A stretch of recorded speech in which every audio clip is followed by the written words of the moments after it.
Y cuando llegó la 356ª noche, ella dijo: una losa de mármol antiguo con una anilla de cobre.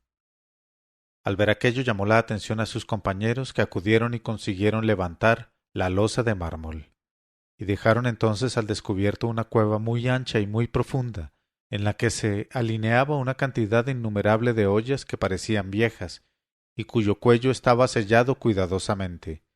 Bajaron entonces por medio de cuerdas a Jaciba al fondo de la cueva, para que viese el contenido de las ollas y las atase a las cuerdas, con objeto de que las izaran a la caverna.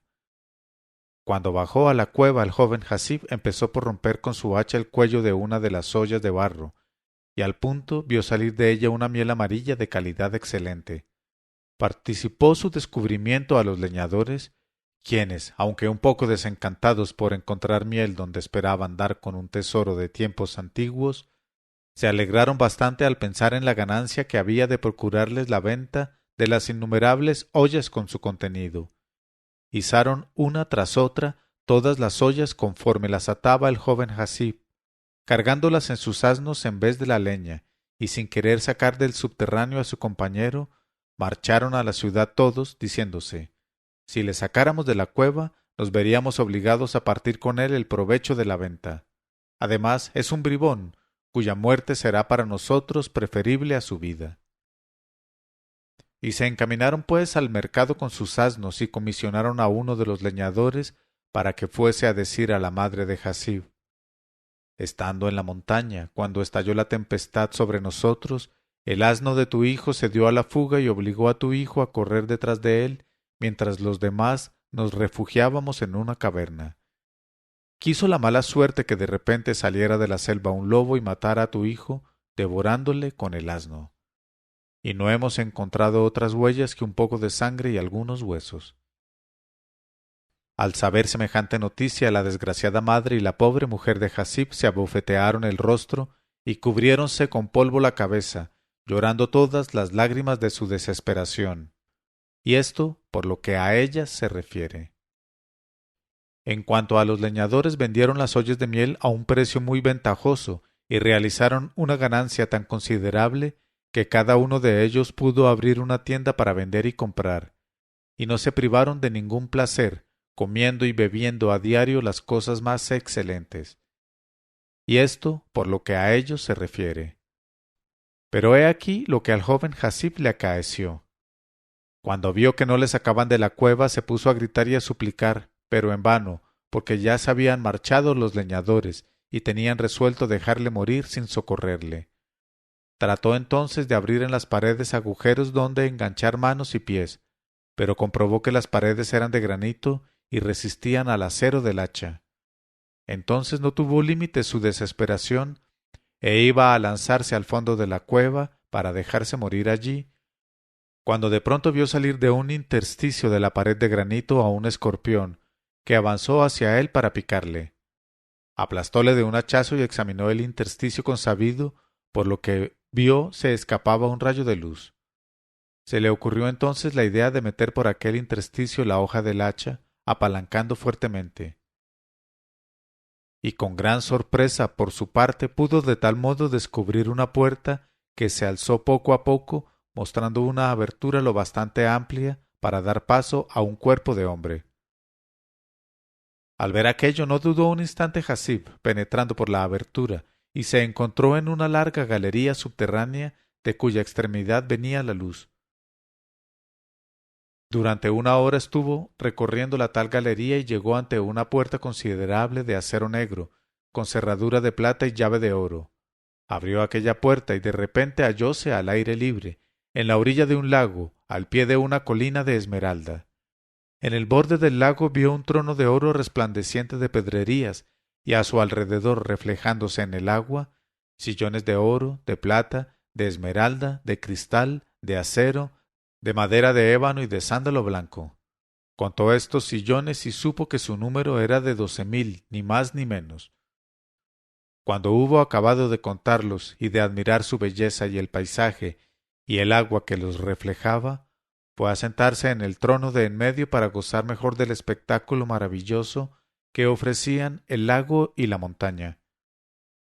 Apenas habíase sentado en el trono de oro el joven Hasib, cuando oyó un son de címbalos y de gongs, y de pronto vio avanzar por la falda de la colina de Esmeralda una fila de personas que se desplegaba hacia el lago deslizándose más que caminando, y no pudo distinguirlas a causa de la distancia. Cuando estuvieron más cerca vio que eran mujeres de belleza admirable, pero cuya extremidad inferior terminaba como el cuerpo alargado y reptador de las serpientes. Su voz era muy agradable y cantaban en griego loas a una reina que él no veía. Pero enseguida apareció detrás de la colina un cuadro formado por 4 mujeres serpentinas que llevaban en sus brazos, alzados por encima de su cabeza, un gran azafate lleno de oro, en el que se mostraba la reina sonriente y llena de gracia. Avanzaron las 4 mujeres hasta el trono de oro del que Hasib se apresuró a alejarse, y colocaron allí a su reina, arreglándola los pliegues de sus velos, y se mantuvieron detrás de ella, en tanto que cada una de las demás mujeres serpentinas habíase deslizado hacia uno de los sillones preciosos dispuestos alrededor del lago. Entonces, con una voz de timbre encantador, dijo la reina algunas palabras en griego a las que la rodeaban, y al punto dieron una señal los címbalos, y todas las mujeres serpentinas entonaron un himno griego en honor de la reina, y se sentaron en los sillones. Cuando acabaron su canto, la reina, que había notado la presencia de Hasib, volvió la cabeza gentilmente hacia él y le hizo una seña para animarle a que se aproximara. Y aunque muy emocionado, se aproximó Hasib, y la reina le invitó a sentarse y le dijo: «Bienvenido seas a mi reino subterráneo, oh joven, a quien el destino propicio condujo hasta aquí. Ahuyente de ti todo temor y dime tu nombre, porque soy la reina Yamlika, princesa subterránea. Y todas estas mujeres serpentinas son súbditas mías. Habla pues y dime quién eres, y cómo pudiste llegar hasta este lago que es mi residencia de invierno, y el sitio donde vengo a pasar algunos meses cada año, dejando mi residencia veraniega del monte Cáucaso». Al oír estas palabras, el joven Hasib, tras de besar la tierra entre las manos de la reina Yamlika, se sentó a su diestra en un sillón de esmeralda y dijo: «Me llamo Hasib y soy hijo del difunto Daniel el Sabio. Mi oficio es el de leñador, aunque hubiese podido llegar a ser mercader entre los hijos de los hombres o hasta un gran sabio, pero preferí respirar el aire de las selvas y montañas pensando que habría siempre tiempo para encerrarse, después de la muerte, entre las 4 paredes de la tumba». Luego contó con detalles lo que le había ocurrido con los leñadores y cómo, por efecto del azar, pudo penetrar en aquel reino subterráneo. El discurso del joven Hasib complació mucho a la reina Yamlika, que le dijo: «Dado el tiempo que estuviste abandonado en la fosa, debes tener bastante hambre y bastante sed, Hasib».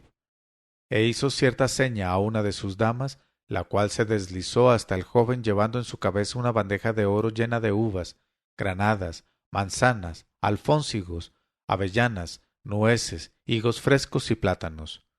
Luego, cuando hubo él comido y aplacado su hambre, bebió un sorbete delicioso contenido en una copa tallada en rubí.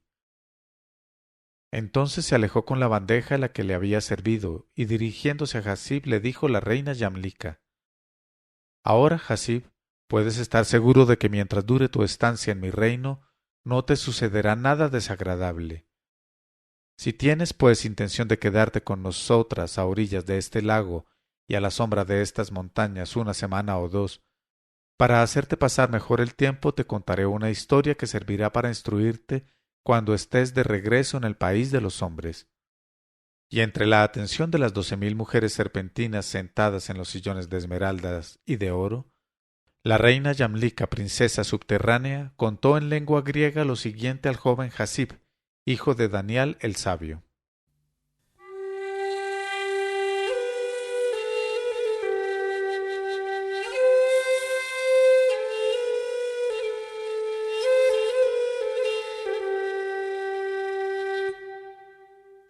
Historia de Beluquia.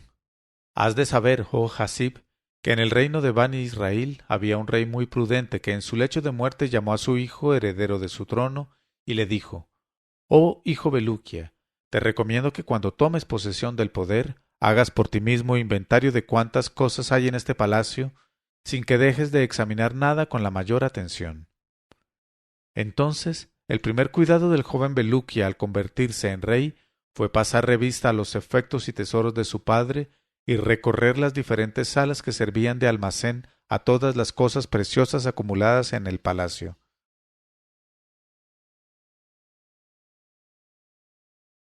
De este modo llegó a una sala retirada en la que halló una arquilla de madera de ébano colocada encima de una columnata de mármol blanco que se elevaba en medio de la habitación.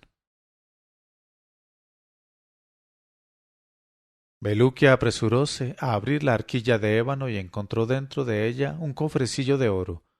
Abrió el cofrecillo de oro y vio un rollo de pergamino que desplegó al punto. Y decía en lengua griega: Quien desee llegar a ser dueño y soberano de los hombres, de los genios, de las aves y de los animales, no tendrá más que encontrar el anillo que el profeta Solimán lleva al dedo en la isla de los 7 mares, que le sirve de sepultura. Ese anillo mágico es el que Adán, padre del hombre, llevaba al dedo en el paraíso antes de su pecado, y que se lo quitó el ángel Gobrail, donándoselo al prudente Soleimán más tarde. Pero ningún navío podría intentar surcar los piélagos y llegar a esa isla situada allende los 7 mares. Sólo llevará a cabo esta empresa quien encuentre el vegetal con cuyo jugo basta frotar la planta de los pies para poder caminar por la superficie del mar. Ese vegetal se encuentra en el reino subterráneo de la reina Yamlika, y únicamente esta princesa sabe el lugar donde crece tal planta, porque conoce el lenguaje de las plantas y las flores todas, y no ignora ninguna de sus virtudes. Quien quiera dar con este anillo vaya primero al reino subterráneo de la reina Yamlika. Y si es tan dichoso que triunfa y se apodera del anillo, no solamente podrá entonces dominar a todos los seres creados, sino que también penetrará en la comarca de las tinieblas para beber en la fuente de vida, que da belleza, juventud, ciencia, prudencia e inmortalidad. Cuando hubo leído este pergamino, el príncipe Bulukia convocó enseguida a los sacerdotes, magos y sabios de Bani Israel. En este momento de su narración, Sherazada vio aparecer la mañana y se calló discretamente.